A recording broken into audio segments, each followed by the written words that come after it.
Hello friends, fruits and vegetables, and today we're going to be recording a very different video. So if you don't know, I like to write stories, and I've been writing stories since I was 4. I still write, I'm still a writer. There'll be multiple videos, there'll be an entire series dedicated to Villain's Tales, because that's a whole experience, which is that's an old story. And yeah, so we're just gonna get into it, and I'm gonna be reacting. I basically haven't read any of these stories in years. And we're going to start with A Vampire's Tale, which I'm reusing the main character from, just she's really different in what she's in now, but yeah. Okay, so A Vampire's Tale. Once upon a time, one Halloween night, Mia was out. It was like any normal Halloween for her by herself, as she lacked friends and was bullied heavily at school. She would normally spend most of her time locked away in her room. Her mum prefers her siblings, the only person that her sibling, the only person that liked her, over her, and her dad had died many years ago. Mia had piercing red eyes, which led to many people theorizing that she was evil. She also had pitch black hair as dark as midnight. Oh, she had black hair originally? Now she has like pink hair. I might put a picture of her Pix crew on screen now or something, but yeah. As midnight, she was trick-or-treating in a devil's costume, as her red eyes wouldn't be made fun of by people, and people would just think it's part of her costume. She'd received a bag full of sweets from a house and put it in her bucket, singing to herself as she went down a dark alleyway to go to the next row of houses. But suddenly, something grabbed her. She was too scared to fight or move. The man turned her around and pushed her into a wall and held her arms and looked into her eyes, expecting her to do something or scream. Instead, Mia simple, I can grammar, just simple with no expression on her face, said, "Is it my time to leave the world? Take me if so. I am ready, but make it quick." Okay, Mia. Why is she like this? This isn't the normal response. I get no fear, no nothing. There's no emotion in you, is there? The man said to Mia. There might be no expression in me. I can't feel anything. I can't feel love, happiness, or sadness, but I do feel anger. And is anger, that is the only thing I ever feel. If I had the opportunity, I would kill all those who have wronged me in my damn life. In the damn life. That is what they all deserve.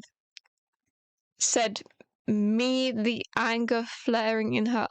Mia. Okay. I was going to say, when did this become first person? Also, I wasn't aware she was like this. Current Mia can definitely feel love. Well, she's aromantic, but she's, like, not asexual. And she has motherly love. Like, she's not incapable of feeling love. By the way, I am Yaki. I am a vampire. If you want, I can give you the power to kill those you want, replied Yaki. Give me the ability of the fangs and the smell, sight, strength, the agility of the vampire. For I am Mia, Mia replied. Yaki bit into her neck, sucking the ruby red blood from her veins, and proceeded to chant, "Rise, Mia! Rise, rise, Mia! Not as a servant, but as an equal." Mia collapsed to the floor, then a second later rose to her feet, pulling a mirror from her pocket. Using her vampire night vision so she could see her fangs, they were razor sharp, she grinned. But can't I just make them my servant instead of killing them? That would be somehow better, but I will kill the really bad ones like Jamie, Oliver, and Tierno, Mia asked Jackie. Yes, you can. You just drink, then say, "Arise, servant," Jackie replied. Mia smiles for the first time in her life. Okay. Okay, so now something you should know is it's not safe for us to be out in the day. We do not sparkle like those silly stories say. I hated so much in Twilight that vampires sparkled, because when I was like 9, I watched Buffy the Vampire Slayer and Angel, and I love Buffy the Vampire Slayer, still do. I've watched it like 3 times, and I was so used to vampires just combusting into flames, and when they didn't do that in Twilight, I was like, because they just sparkle. That's weird. I don't like that. I like it when they burn. So I was like, yep, I'm gonna write about how much I hate that. I don't actually remember what Twilight's like. I can't really trash on it too much.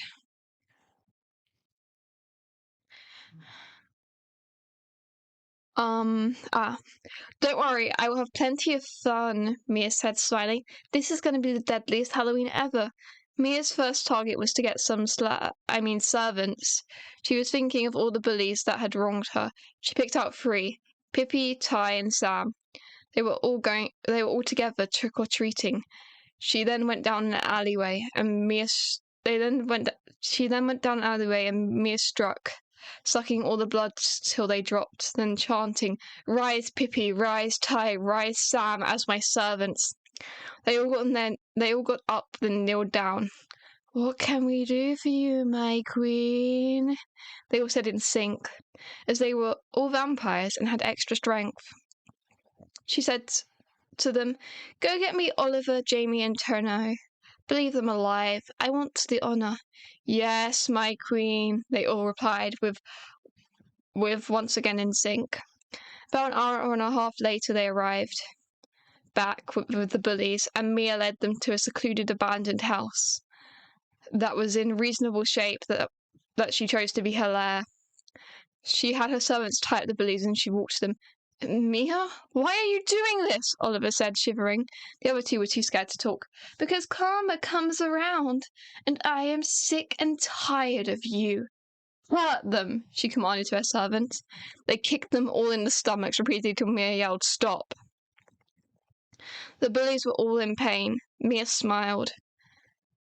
This delighted her. "Time for you to die. I get first drink." She bit into Oliver's neck. He screamed in pain. Then she let her servants drink the rest of him. Next was Jamie, and then she repeated it with Tierno, till they were all dead. From then on, she would see when people were getting bullied, kill some of them, and turn others into her servants. I mean overs, because I always struggle with the word other and over. And the bullied, she would turn into equal, which would have much higher powers than the servants. And from then on, she would only hunt those and the occasional normal human if she wasn't able to find any. The end. So that's Villain Tale. Very edgy. You can definitely tell I was a bullied child and wanted to get my anger out somewhere, so I made an OC who becomes a vampire and kills bullies. Yeah, that's the first one. And next is Twins. It wasn't actually originally called that. I just gave it a name so I wouldn't lose it again because I never titled my documents. I actually have no idea what this one's about. Once upon a time, well, actually not too long ago, Jamie was sleeping in his giant fluffy bed. I also used to be obsessed with giving everyone siblings and sibling bonds.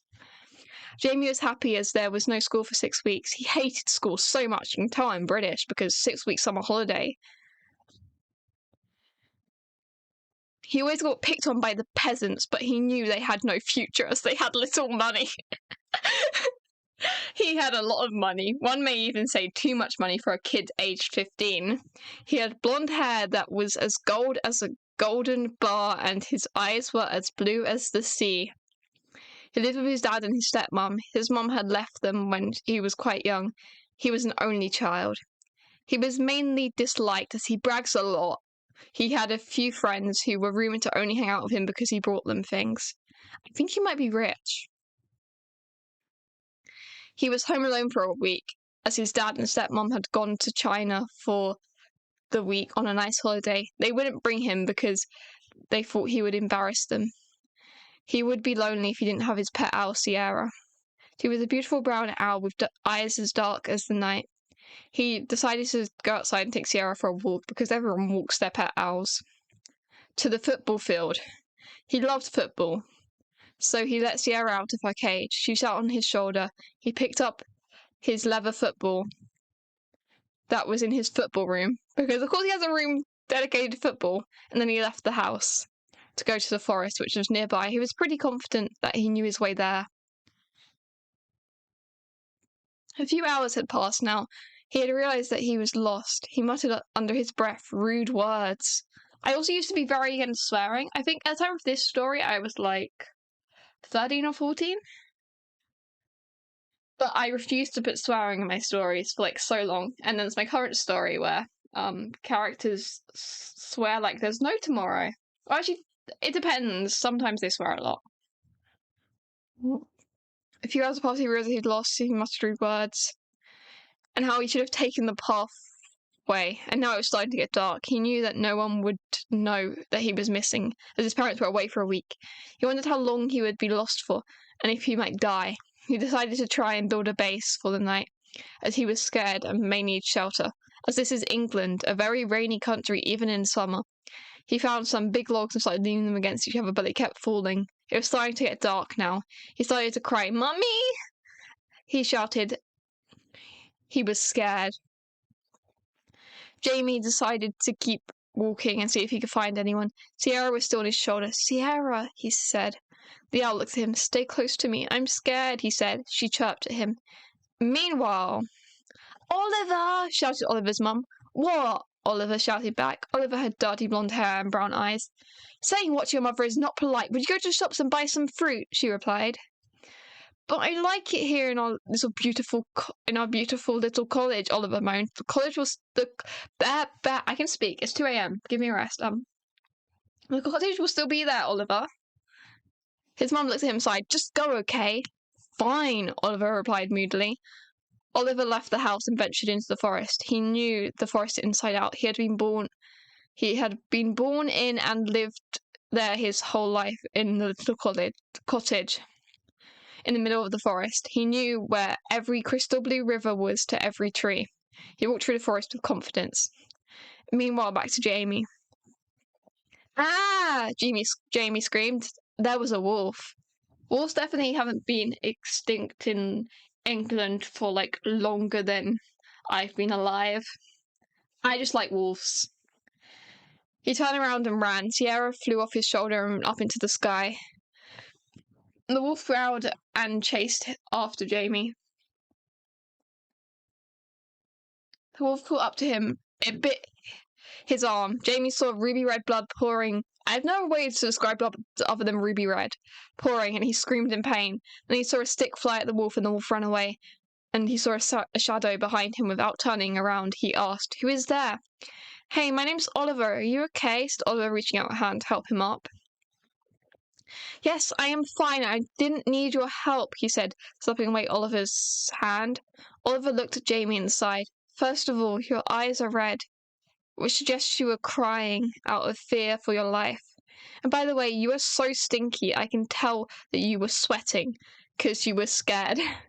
"I just saved your life, and I was hoping you would be a little bit more grateful," Oliver replied. "Sorry," Jamie said as he got up. "Sierra!" he shouted as she flew onto his shoulder. "She's my friend," he said to Oliver. "Yeah, your only friend," Oliver muttered under his breath. "What did you say?" Jamie asked. I said, "What's your name?" "I told you mine," Oliver replied, stuttering. "I'm Jamie," Jamie replied. "So, Jamie, want to come to my place and we can patch up your car?" Oliver said. "Okay, sure," Jamie replied. They finally arrived at the college. "This place is a dump," Jamie said. "Hey, have a little..." What is... I read in my head a little bit before I read it loud, and just, okay, "Hey, a little more respect or I will beat you up so badly that your grandma that lives in Japan will feel it," Oliver replied, starting to get angry. "What is that? And why are we attacking his grandma that lives in Japan? What are we doing?" Oh, God. This is going to be a bit for reading my old stories. I mean, not even at The Wolf and the Hawk, which is what I remember. It's weird.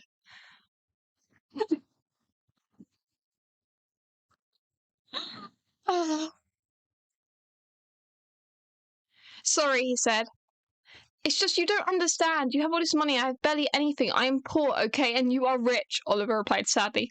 "Look, Oliver, I'm sorry," Jamie replied. "Sorry doesn't cut it until you learn how to not be a douchebag."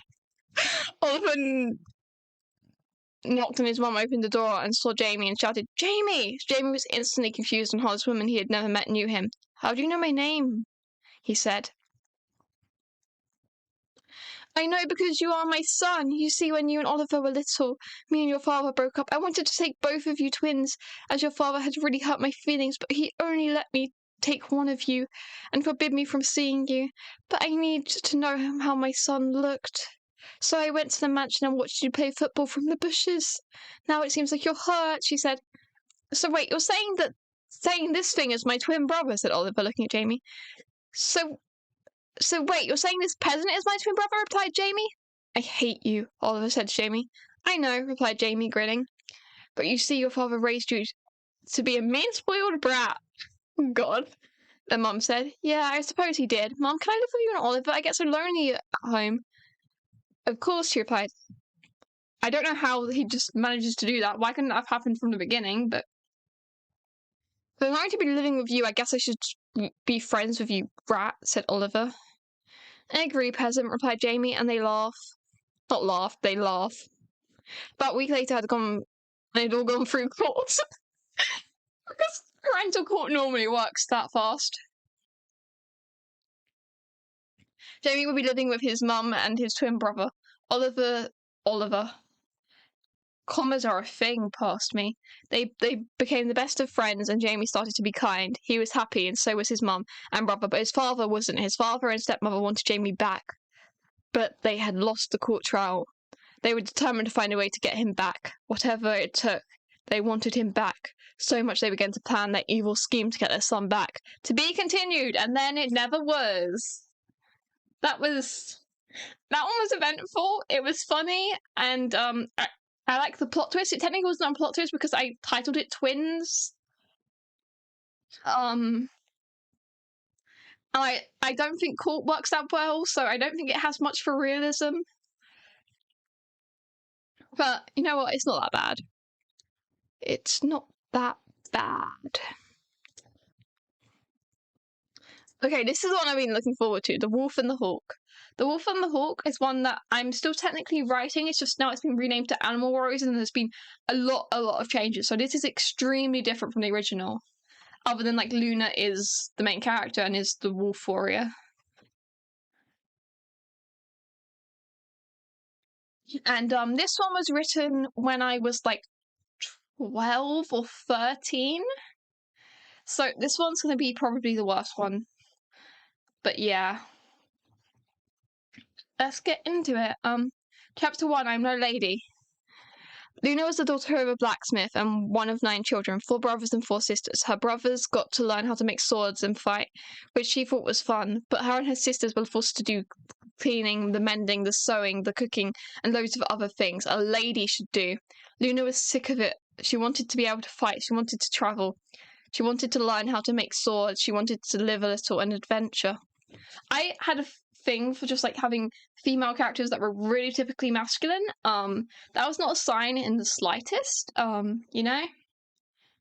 For context, I projected a lot onto my characters, before I realised I was non-binary and just really masculine. Well, I'm no lady. I am 10 years old and can learn to read. Oh no, I forgot to read part of it. Maybe I should learn to read. Her mother had been throwing a family dinner and she called for Luna, her siblings and her dad. They all sat down at dinner and started to eat.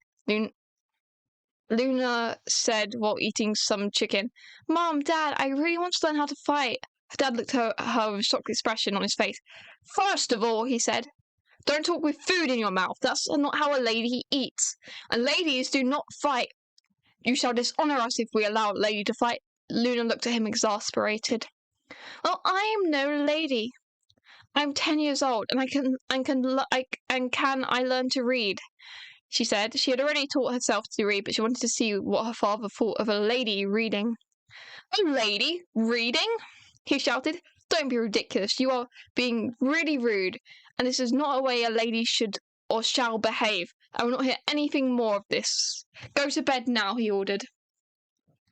"I'm no lady," she shouted. Plus Liz the warrior and all the Amazons, they were all ladies and they could fight. Those are just stories. Now go to bed, he shouted at her. She went to bed, daring not to push her father's short temper any further. She looked under the pillow and got out a book about the Amazons. She read it till she fell asleep. They were her heroes. She woke up and saw how dark it was. She could hear her dad snoring. She had an idea. She was going to run away and take one of her dad's swords for protection. She tiptoed down the stairs to where her dad made his swords. She at once grabbed one. It had a small handle that was perfectly sized for her hands, and it was long and sharp and not heavy. It was perfect. Remembering that her dad had a horse, she went to where the horse was kept. She saddled it. She had spent many nights without her parents knowing, teaching herself to ride the horse. Its name was Midnight. She was as black as the night sky around her, and had a mane and tail the same colour as the moon. She really was a beautiful horse. Midnight saw Luna and at once went up to her and nuzzled her affectionately. Luna loved Midnight, and she saddled the amazing horse and rode off into the dark night. She kept riding She kept riding and riding, wondering where she should go. She once knew. Why hadn't she thought of it before? Her friend Helena. Helena had similar views as Luna about girls being able to fight. She knew Helena would let her stay in her little cottage for a bit. She rode and rode, and then all of a sudden she stopped. She heard a sudden noise. It sounded like a yap of some kind of young pup. She got off her horse and went to investigate, and she slowly tiptoed where the noise was coming from. She saw a little wolf cub. She looked around for the mother and then saw its corpse. Lovely. She see that the wolf had no mother. Instead of turning her back on the poor innocent creature and letting it die in the cold, she picked it up. It licked her face and she stroked it. She could see it was a girl because of its pitch black fur, she named the little creature Twilight. She picked her up on her horse and rode to Helena's house. Chapter 2, Helena. This is how short my chapters generally used to be. Like 2 pages, not even that normally. After spending a long night riding, Luna was immensely tired. It was about 6 in the morning. She'd arrived at Helena's house. She had left her house at midnight and now had a sore bum from the 6-hour ride. She dismantled, holding Twilight against her chest. She knocked on the little cottage door, and about a minute later a girl with brown hair and dark eyes.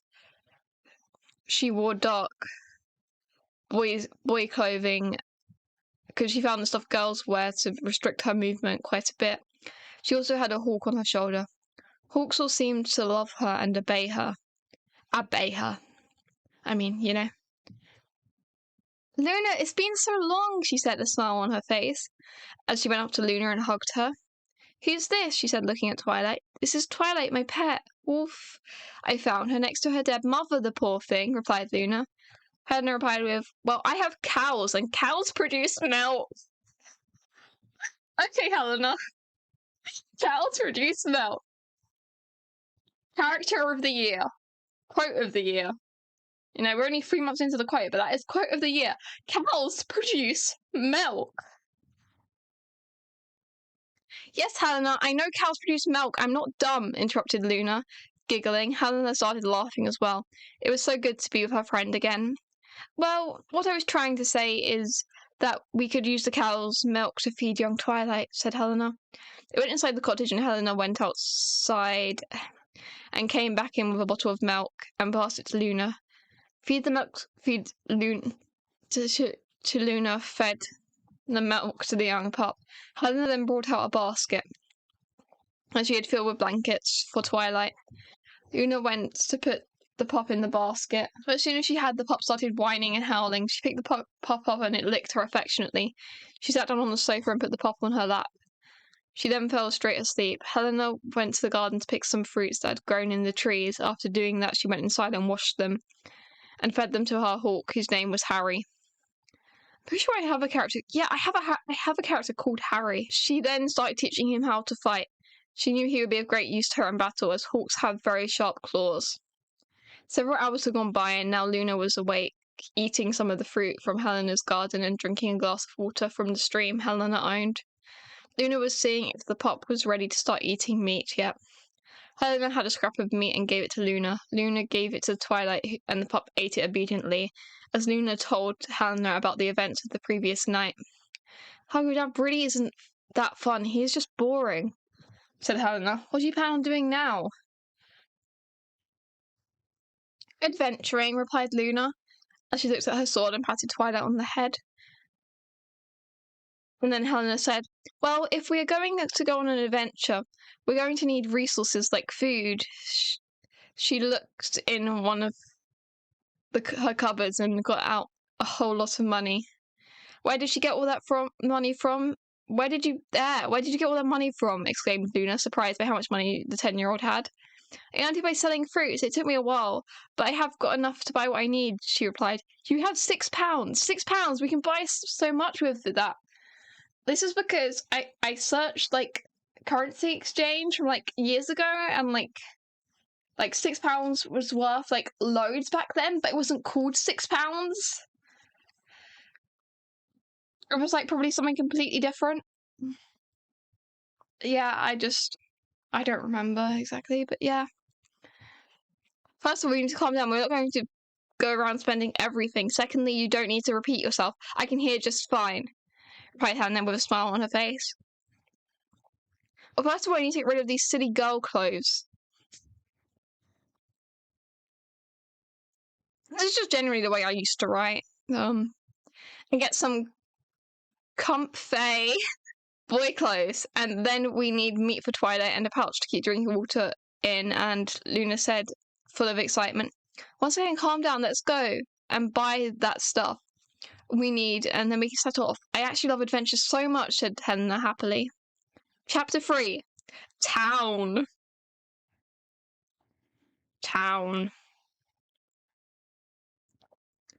As Luna and Helena walked into town, Luna holding Twilight in a basket of blankets that she had fallen asleep in, Luna was excited to go to town and get resources for her grand adventure.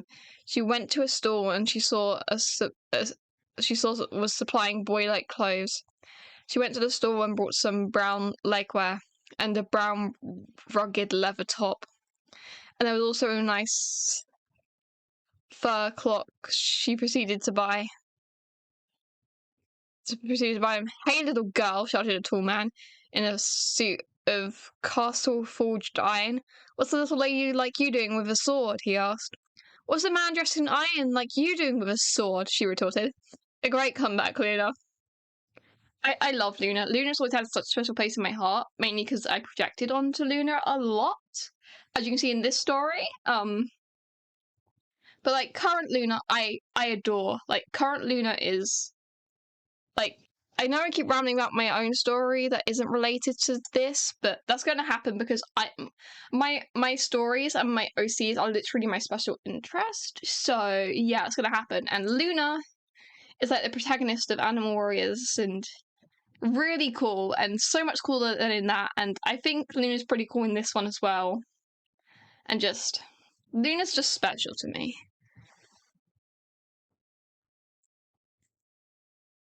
I am a knight and need a sword to protect myself. That is a fine blade. Give it to me now, he commanded. Oh, I need a sword to protect myself like you do. If you take it away from me, how will I protect myself? She said, staring him in the eye. I don't know. Do you think I care? No. So just give me the damn sword, he said, starting to get angry. She pulled out the sword and said, well, if you're a knight, let's see how well you can use one to beat me up. If you dare. Let's see how well you can use one. Beat me and you'll get it, she replied confidently. Hell yeah, Luna. You're on, little girl, he said, drawing his sword. He swung it at her and she blocked it. He then tried to jab at her feet. She jumped out of the way and swung her sword at his, knocking it out of his hand. He ran to the sword and so did Luna. She ran to it and stepped on it as soon as he tried to pick it back up. She then proceeded to aim the sword at his neck as he was bending down, but he then grabbed her by the leg and knocked the sword out of her hand. He then picked her up and threw her onto the apple stall. She once grabbed a few apples and a shilling. And threw a shilling at the owner of the stall. She then proceeded to throw them at him. Got a problem, you see? I'm determined to the core. Oh no. Why is she making puns? I know that's a reference to Rotten to the Core from Descendants. I just know that that song inspired that line because I am a Descendants fan and I love Descendants, especially at that time when Descendants was actually ongoing. She said, giggling. You make the worst jokes. I will kill you, he said angrily and humiliated. Please do. Please do. That was awful. Please kill her. That is a joke. I love Luna. You would kill a little girl? She said and threw an apple at his hand. He dropped the sword. She then let off the apple stool and grabbed the sword. She suddenly felt an aggression and wanted to hurt him really badly. She then slashed his foot, causing him to bleed. He gasped and ran away limping. Helena came up to her, laughing. You sure showed him not to mess with you, she said. Yes, but I felt this sudden, I don't know how to describe it, aggression in me. I wanted to hurt him, badly hurt him, maybe even kill him. I don't know what this feeling is, but I know I wanted to kill him, she said, stuttering and trembling. Well, he wanted to kill you as well, so the feeling must have been mutual. Anyway, grab your sword. Let's finish getting the things we need, she replied. So both of them sat around the stores and shops buying food, water, containers, weaponry, till they had about £4 left. They had brought a lot, and they had even brought a saddle that had bags on the side to carry. They'd also brought some nice-looking bags to carry the things they owned. No, as opposed to carrying the things they don't own. They went back to Helena's house, filled up their water containers, grabbed some fruit. Luna changed into the clothes she had brought. She had decided to buy another set of it because she knows her cloths would get dirty. She and Helena were both ready to set off on, but what grand adventures lays ahead for them, who knows? Chapter 4, The Cave of Warriors. They were ready to set off. Helena gave a sharp whistle and the hawk at once came to her shoulder. He was 1 year old and had learned to fly. He nipped Helena's ear affectionately. Wait, you don't have a horse. How are you going to accompany me? Oh no, I remember what happens here. Questioned Luna, confused. Well, isn't it obvious? I'm going to ride my cow, she replied. Luna at once burst out into laughter, thinking her friend was joking. I'm not joking, she said. Luna was still laughing. The thought of Helena riding a cow was hilarious. Okay. They rode all day. Twilight was in a little basket attached to Midnight's saddle just in front of Luna. The basket had several blankets that the young wolf was snuggled up in. Eventually they found a cave that they thought would make great shelter. Luna hopped off her horse and Helena hopped off her cow. And they tied them to some rocks. How do you tie them to rocks? Rocks are normally circular and just not easy to tie things to. Okay. Rocks there. It was awfully cold in the cave. Luna wrapped her cloak around herself. She looked around the cave and saw drawings of some fights with swords. And there were a range of animals at their side. There was a goldfish, a dodo, and a giraffe. And underneath there was some writing. She called Helena over, and Helena came over with her hawk, whose name was Astor, on her shoulder, still nibbling her ear. Look, said Luna. There are some pictures and some writing, and I can read it. It says, read me aloud. I am the warrior of my animal. You, dear Luna, are wolf warrior, and I shall present you with sword fit for a wolf. It is called Wolf's Tooth. As sharp as a real wolf's tooth, the finest grey iron strong as can be, and several daggers and throwing knives the size of wolf's tooths.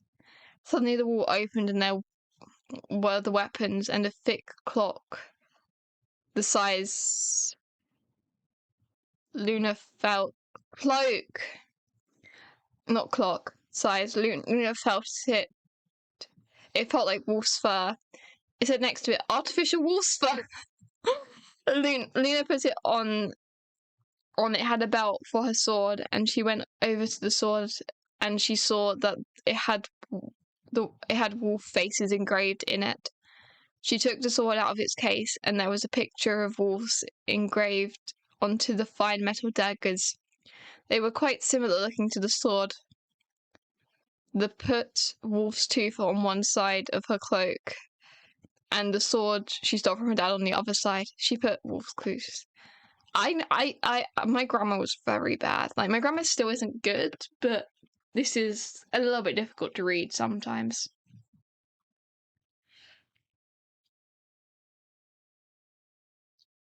Nina looked around the rest of the cave, and at the end there was a wolf necklace. She put it on and at once started snarling and howling. And all of a sudden she blacked out. She woke up and looked around to notice that her view was a lot lower on the ground. She looked down at herself, realizing she was a light grey colour. She then saw a grey flash. She chased it till she realised it was her tail. It was a tail. She was chasing her own tail. Just then she realised she'd been turned into a wolf. She looked at the writing next to the necklace, and it said, "Think about wanting to be a wolf to turn into one. Think about how much you like having 2 legs to change into a human. In theory, you shouldn't need the necklace, but you're still learning how to. It should help." I want to be human, Luna thought, and she changed back, her fur changing into her cloak. She went over to the last thing in the room that looked like a mouth guard for a wolf, and a normal mouth guard. The writing next to explain the human one would change into razor-sharp teeth when the owner changes. She put them in. The other ones were the same, but for Twilight, and Twilight was too small at the moment. Okay, she looked over at Helena, who had...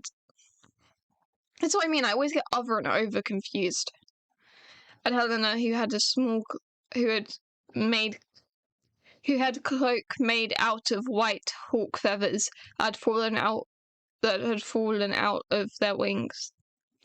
There was also a sword that was as light as a feather, but as deadly as a hawk's talons. There were several winged daggers that would fly after the target, and there was a ring with a hawk encrusted on it. Luna guessed that helped her transform into a hawk, and there was a razor-sharp beak guard. After gathering their weapons, they made a fire, ate some chicken, and fell asleep. Okay, we're almost done with the wolf and the hawk. Chapter 5, a few months later. Twilight was now about 3 months old and now able to walk, but would still fall over half the time. She would now run alongside Midnight for half an hour before getting tired, and would be picked up by Luna and sat on Midnight. They had just arrived in a kingdom by the name of Oh, this is the bit where I make a bunch of references to people and to people and stuff, because my friend that really liked Dua Lipa was singing it, and IDGAF. I know what that stands for, but I'm trying not to swear on this channel, so yeah, is a song by Dua Lipa. The kingdom of I don't give a F. That's what it's the kingdom of. The kingdom was under the rule of King Isaac the Idiot. Okay, as the townfolk called him. He wasn't very well liked. He had 2 sons, Logan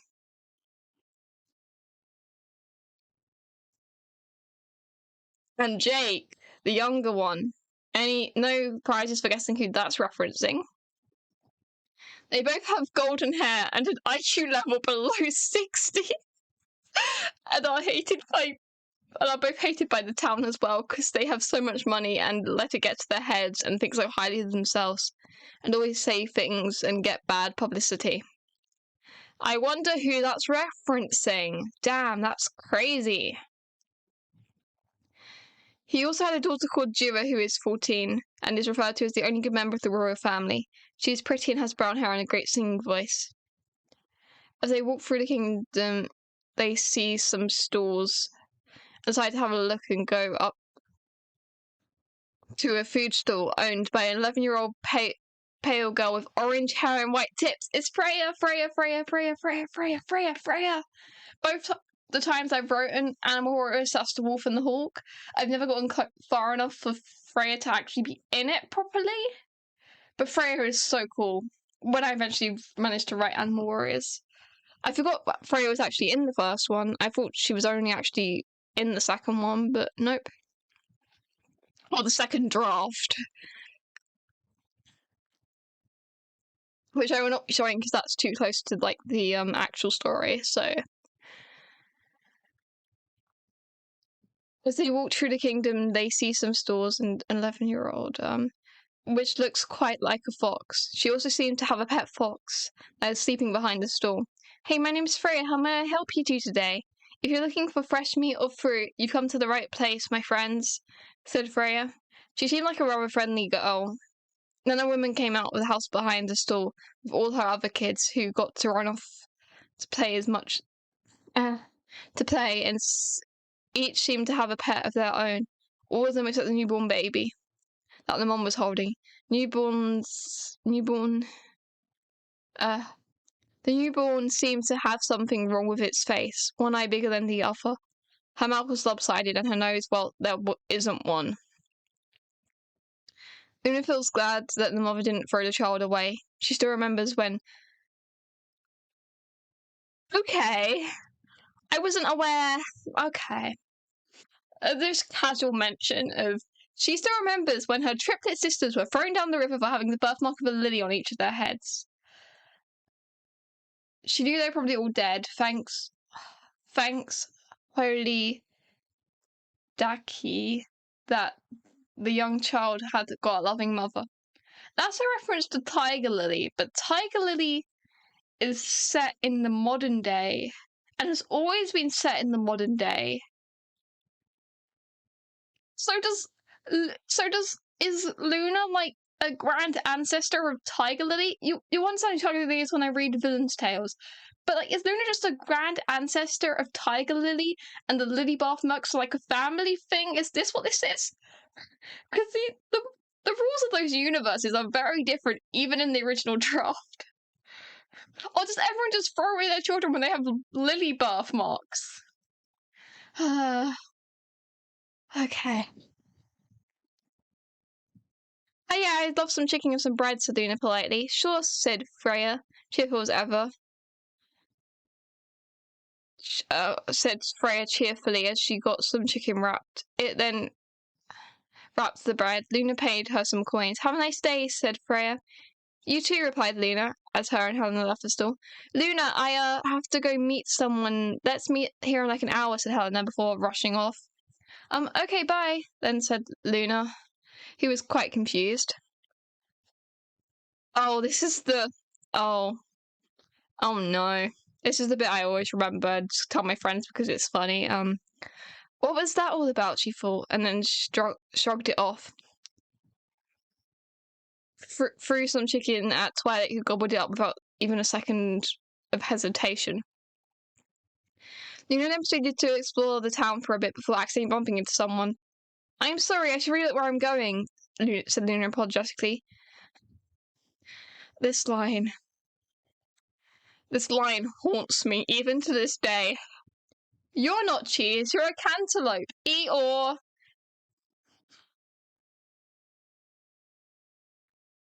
I think someone should have taken away my ability to write at that age because, yeah. The man shouted. Luna was confused about what the hell was going on. Then he hit her. Luna could tell he was insane. Okay.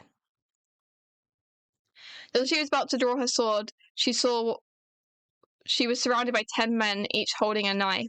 She knew she had no chance. Twilight was growling. Guards, get them, she heard, as she looked in the direction and where the voice had come from, and she saw Princess Dua with an escort of guards. And that as soon as the assassins saw them, they immediately fled the scene, leaving her alone with Princess Dua. Thanks, Luna managed to stutter. No problem. I don't think those assistants heard the... Oh god. Why did I make references? This is horrible. Horrible. And I just remember my friend doesn't pick up clapping, so now there's just this. No problem. I don't think those assassins heard the new rules about no trying to kill young girl travelers. It's because Dua Lipa has a song called New Rules. Replied Dua, smiling at Luna, who at once smiled back at the nice girl who just saved her life. So why are you walking in this alleyway just with your young wolf, who is adorable, by the way? Or do you have a friend? Said Dua, keeping her smile. I have a friend, but she had to go meet someone, said Luna to her new friend. Can I stroke the wolf, please? She's so freaking cute. I just want to give her one kiss, pleaded Dua. Of course. Course, replied Luna, and they both smiled and laughed as Dua gave the young wolf cub one kiss and stroked her, which Twilight loved. Okay, that was The Wolf and the Hawk. And now I'm going to stop forever. No, there's too much stories. There was too much stories I wanted to read, but this recording has dragged on a bit. But also, yeah, I'm gonna. I knew I was reading whole entire stories, but damn, I did not expect it to take that long. Okay, because like I've been recording 47 minutes, and there's not much I can cut down when it's like reading. So yeah, I'm gonna thank you all for watching, and I'll see you for part 2. So goodbye, friends, fruits, and vegetables, and I'll see you.